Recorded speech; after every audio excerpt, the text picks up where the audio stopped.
Oke, jadi balik lagi ya di episode Borong Bitcoin ya. Jadi ini Borong Bitcoin episode yang ke-33 ya. Udah 33 bulan kita bikin ini. Dan ini semua ya adalah analisa internal gue pribadi ya. Ini semacam diary online gue. Jadi gue bisa balik waktu nanti. Ketika misalnya udah setahun lagi, 2 tahun lagi, gue bisa balik ke bulan ini gitu.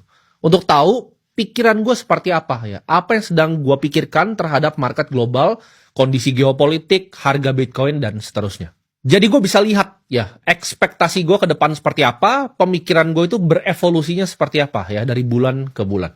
Semua yang gue bikin di sini itu hanyalah analisa internal gue ya. Jadi ini bukan ajakan lu untuk jual atau beli Bitcoin ya. Jawabannya gue nggak peduli. Lu mau beli atau lu mau jual Bitcoin atau lu mau jungkir balik pun gue nggak peduli ya.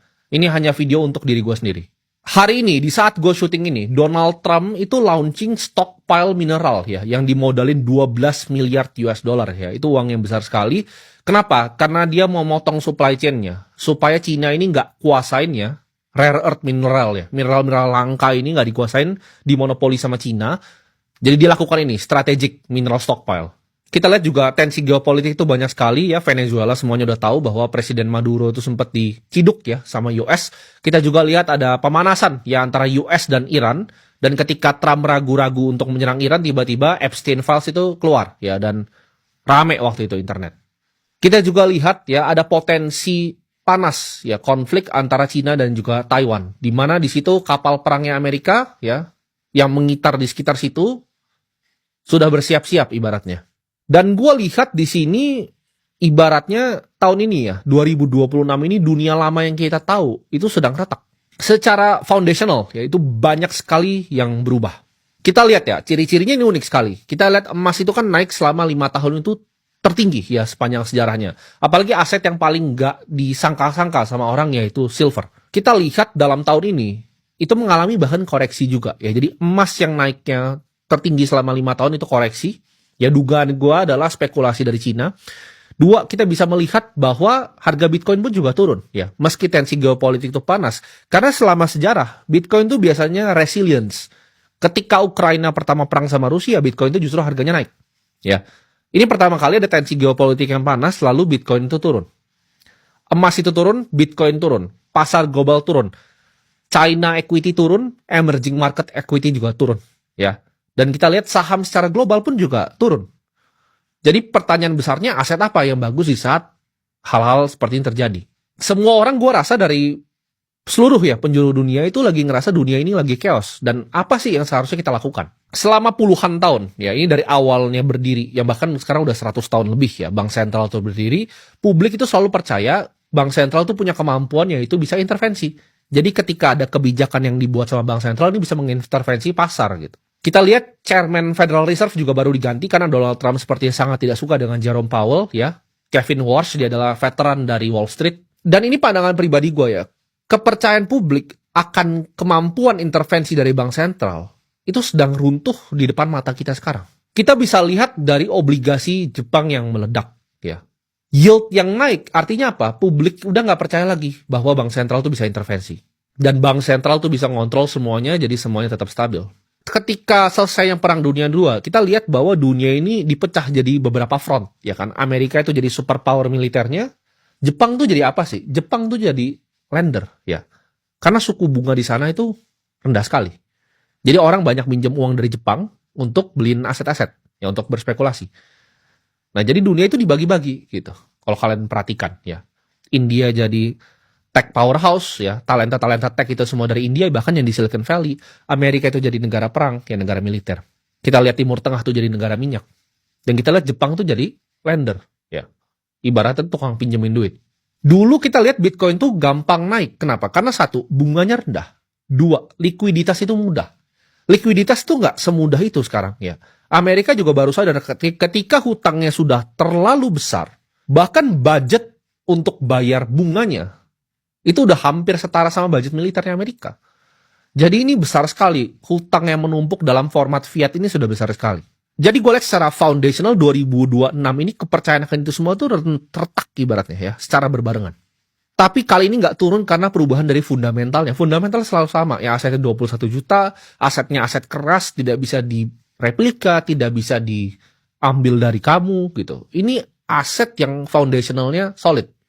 Tapi apa sih yang sebenarnya terjadi di koreksi ini? Ya, kita kan lihat penurunan dari 100.000 sampai 78.000. Tapi kalau kalian backtrack sedikit ya, kalian coba cari di YouTube, borong Bitcoin gua episode ke-11 kalau gua nggak salah, ya, yang backgroundnya belakang hijau-hijau itu.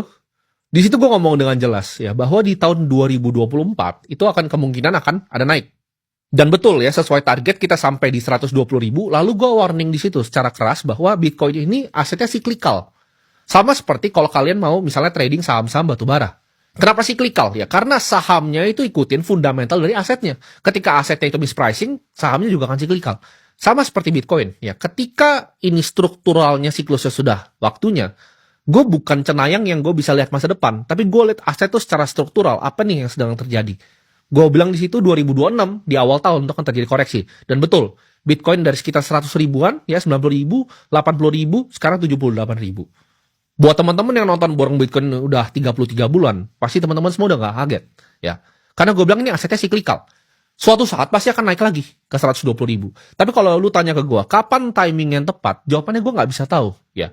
Yang gue bisa tahu apa? Gue bisa lihat secara struktural. Oke, struktur marketnya seperti ini, kondisi geopolitiknya seperti ini. Yang kita bisa lakukan adalah apa? Yang kita bisa kontrol adalah membeli Bitcoin secara berkala. Makanya strategi yang menurut gue paling jitu adalah mencicil gitu. Ketika kalian punya uang, nggak dibeli semua langsung bareng-bareng, tapi dicicil ya berdasarkan time frame yang berbeda. Nah, aset apa nih yang menurut gue pribadi itu bisa menang ya di saat situasi global lagi memanas seperti ini?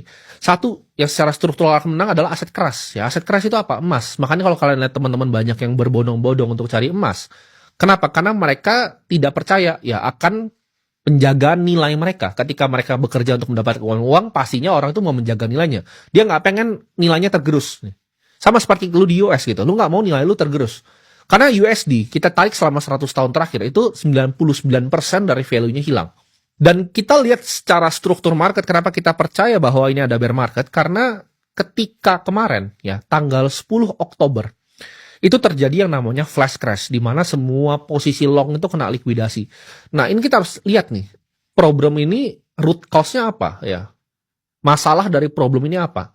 Itu diakibatkan salah satu stablecoin namanya USDE. Ya, ketika USDE itu dikasih yield-nya tinggi di Binance, orang itu banyak minjem USDT. Lalu dipindahin ke USDE, lalu dibungain. Ya, jadi itu ngutangnya diputar-putar. Ini mirip seperti UST waktu itu ya. Kalau teman-teman tahu Terra Luna, ini juga terjadi ketika UST itu ngasih yield yang tinggi. Lalu orang pinjam USDT, ditaruh di UST, akhirnya meledak semuanya. Sama, USDT juga, USDE itu di peg ya, jadi dia turun gitu. Ini mengakibatkan apa? Semua posisi yang terjadi ya di suatu exchange paling besar di dunia meledak semua. Nah, ini kepercayaan publik kan jadi hilang terhadap asetnya, mispricing gitu. Ya. Ketika hal ini terjadi, ya pastinya kepercayaan tuh sedikit runtuh. Cuman ini bukan berarti aset itu jelek secara struktural. Sama, gold itu kenapa bisa turunnya jauh? Karena ini banyak spekulator dari Cina.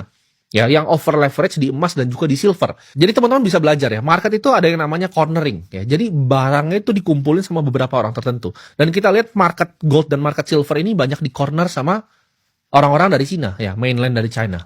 Dan itu mengakibatkan bahkan aset yang besar sekali, nomor satu paling besar di dunia itu bisa mengalami koreksi yang signifikan. Nah, play yang menarik tahun ini ya, di luar dari Bitcoin itu adalah energi. Ya, teman-teman akan lihat kenapa. Karena kebutuhan energi akan meningkat. Apalagi ini ada tensi geopolitik yang besar, energi, ya minyak, natural gas, itu semua akan mengalami kenaikan. Ini bukan sekedar koreksi, tapi menurut gue ini adalah seleksi alam. Karena terserah lu mau diversifikasi di mana. Lu mau di emas, lu mau di global equity, lu mau di Bitcoin, tiga-tiganya ini turun gitu ya. Jadi ini adalah seleksi alam. Siapa yang bisa pilih aset dengan fundamental paling kuat, itu yang akan menang ya. Walaupun gue di industri kripto, bukan berarti gue merasa semua kripto itu kan selamat dalam waktu 10 tahun ke depan. Paling cuma 1-10 yang jadi pemenangnya. Ya, yang lainnya akan hilang semua. Karena ini gue udah selalu bilang gitu.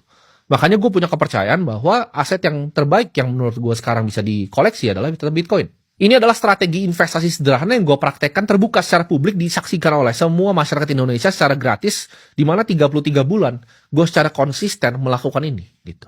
Bitcoin tuh ibaratnya emas digital ya, bukan tempat untuk jadi kaya secara mendadak ya. Lu nggak ada tempat yang bisa lu nggak mau kerja cuman santai-santai duduk di situ dan jadi kaya mendadak. Lu harus kerja keras ya. Lu harus bekerja, misal lu punya pekerjaan tetap, lalu sisihkan gitu. Mulai belajar dulu. Oh 10% ya di Bitcoin, oh rasanya seperti apa? Oh dari 10% ini coba yuk kita cicil dari bulan ini, bulan depan, pelan-pelan gitu. pelajari, oh asetnya seperti apa, baca white paper yang nggak ngerti, masukin ke AI, tanya gitu, jelaskan dengan bahasa sederhana untuk anak SD, baca gitu, fundamentalnya apa sih dari Bitcoin ini. Dan dalam borong Bitcoin ini, yang gue mau tekanin ke kalian adalah kesabaran dan juga disiplin. Ya. Karena 33 bulan tuh bukan waktu yang sebentar, teman-teman. Ya. Ini bukan waktu yang sebentar. 33 bulan tuh lama gitu. Jadi kalau lu punya mindset ada kaya itu secara instan, jawabannya tidak akan pernah ada. Karena bukan itu yang gue ajarkan di channel gue, dan bukan itu yang gue ajarkan di Akademi Kripto. Ya. Akademi Kripto itu adalah platform edukasi dan riset, teman-teman. Ya. Jadi teman-teman bisa belajar di situ ya untuk riset dan edukasi.